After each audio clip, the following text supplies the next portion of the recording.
Welcome to Ancient Asian Legends. I'm your host, Mei Li Soon. If you are new here, welcome. We explore timeless tales rooted in Asian literature. Today, we embark on the epic quest of the river monk, Xuanzang, through Journey to the West, a classic masterpiece by Wu Chenggen dating back to 1592. Without further ado, let's dive into today's story.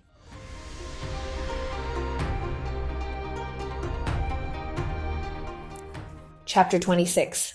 The Tiger Slayer's Kindness.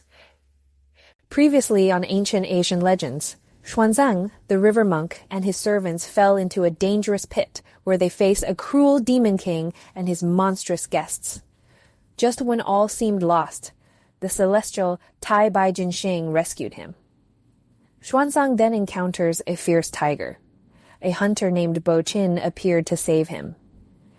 Liu Boqin, the protector of the mountain, raised his trident, ready to face the threat. The sight terrified Xuanzang, who collapsed on the grass, his limbs turning to jelly. Never in his life had the monk seen such a fearsome display. Since leaving his mother's womb, he had never encountered such a dangerous situation. At the foot of the mountain, man and tiger faced off in a fierce battle. It was truly a sight to behold. The air crackled with tension as they circled each other, a furious energy swirling around them like a whirlwind. Anger billowed like storm clouds, and wild winds howled. The protector's strength was evident in his every movement, while the tiger's ferocity sent dust flying.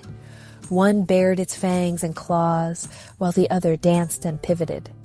The tiger lunged for the chest, but the protector aimed for its face. The tiger's roars shook the mountains and startled birds and beasts, while the protector's shouts seemed to open the gates of heaven, revealing the stars. Golden eyes flashed with rage, met by the steely determination of a brave heart. The mountain's guardian, Liu the protector, was truly a match for the king of beasts. Man and tiger, both fighting for their lives, knew that a moment's carelessness could cost them dearly. They battled for nearly 2 hours. Eventually, the tiger's movement slowed, its waist growing weak. Seizing his chance, the protector thrust his trident into the beast's chest. Blood stained the ground as the mighty animal fell, the steel tip piercing its heart and liver. Dragging the tiger by its ears, the protector approached Xuanzang. "What luck! This mountain cat will feed you for days, venerable monk." "Truly, you are a mountain god." "Oh, you're too kind. I ain't got no special skills. It was just your luck we crossed paths. Now, let's get this critter skinned, cook up some meat, and I'll fix you a good meal." With one hand holding his trident and the other dragging the tiger, the protector led the way. Xuanzang followed, leading his horse. They made their way down the mountain slope, soon coming upon a rustic homestead. Ancient trees stood by the gate, wild vines twisted across the path, and wildflowers lined the way with their scent.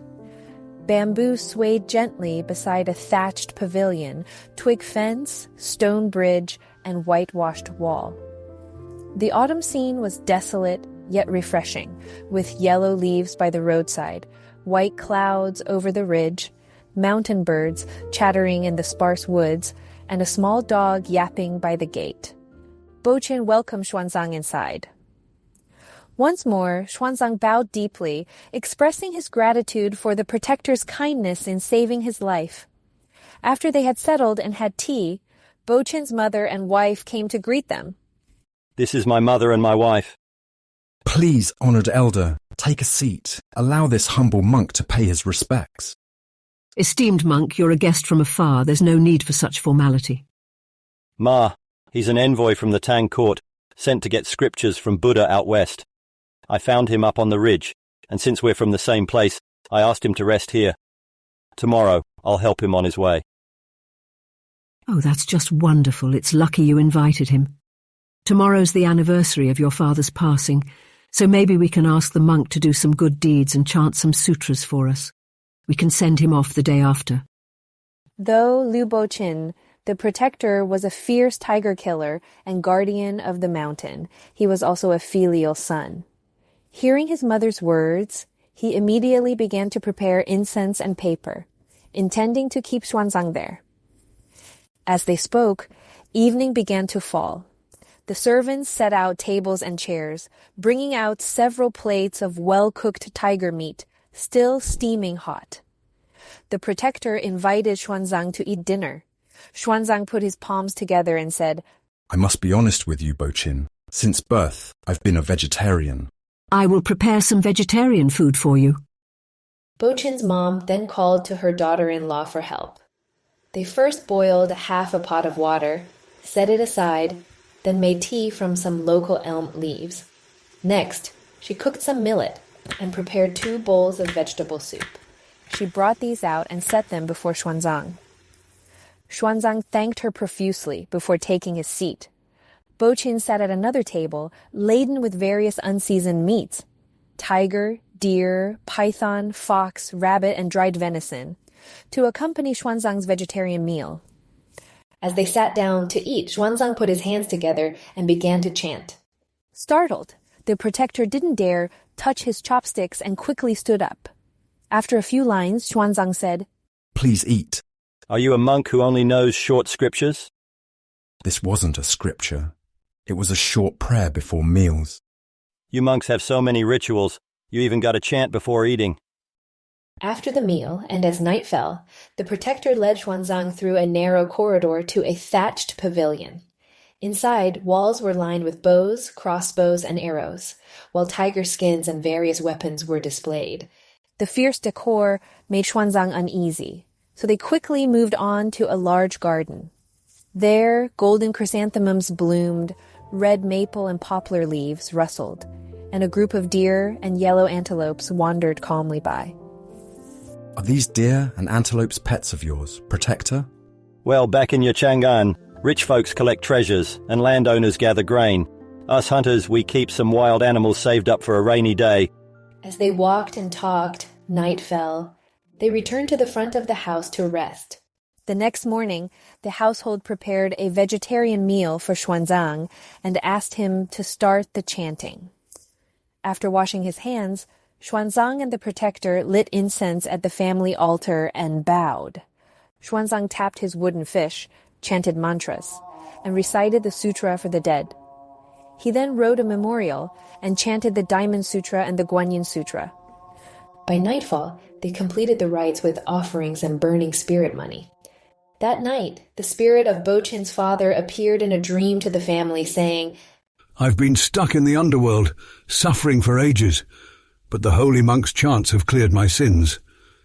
Now, the King of Hell's sending someone to take me to be reborn in a wealthy family in China. Make sure to thank and see off the monk properly. Don't forget, I've got to go now. The family awoke as the sun rose in the east. The Bochin's wife said, I had a dream about your daddy last night. He said he'd been stuck in the underworld for ages, but the monk's chants cleared his sins. Now he's going to be reborn in a rich family in China. He told us to make sure we thank the monk proper and not forget. Then he just walked off, and no matter how much we called, he didn't come back. Woke up and realized it was just a dream. I had the exact same dream. Let's go tell Ma about it.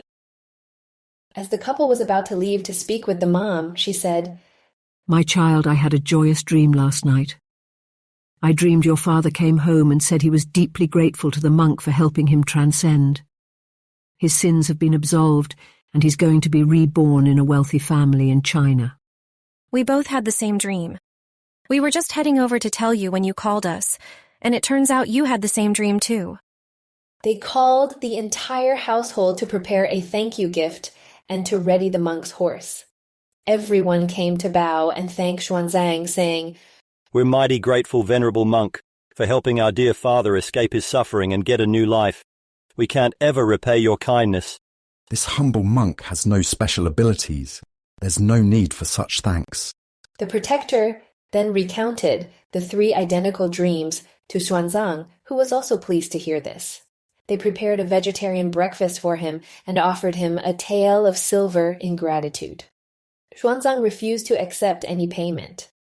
The family pleaded earnestly, but Xuanzang still wouldn't take a single coin. He only said, If you're willing to show your kindness by escorting me for part of my journey, that would be more than enough. With no other choice, the protector's mother and wife quickly prepared some coarse wheat cakes for the journey and asked the protector to escort the monk a bit further. Xuanzang gladly accepted.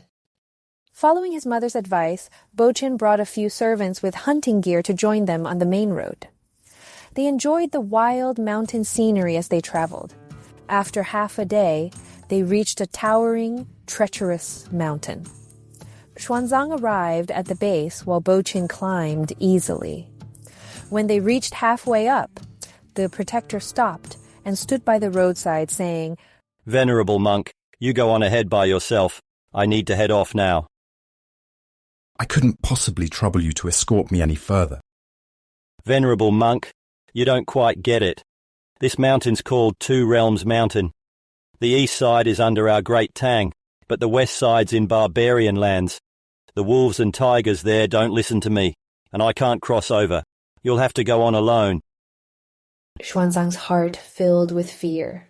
He grasped the protector's hand and sleeve, tears falling as they found it hard to part. Just as they were saying their earnest goodbyes, they suddenly heard a thunderous shout from the foot of the mountain. Shifu, Shifu, I'm here!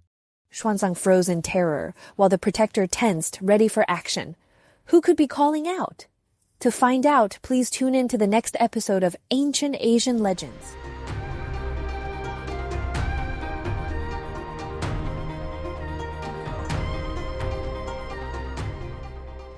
Today's episode was adapted and edited by Mei Li Soon, featuring original music by Studio Columna, Jeff Harvey, and Vlad Krotov. If you liked today's episode, please share it with a friend. Follow us on Facebook, Instagram, TikTok, Twitter, and YouTube by searching Ancient Asian Legends to receive episode highlights and ancient Asian proverbs. Who's calling to Xuanzang from the mountain's base? Is it a friend or foe? Find out next week on Ancient Asian Legends. Until then, take care and stay enchanted.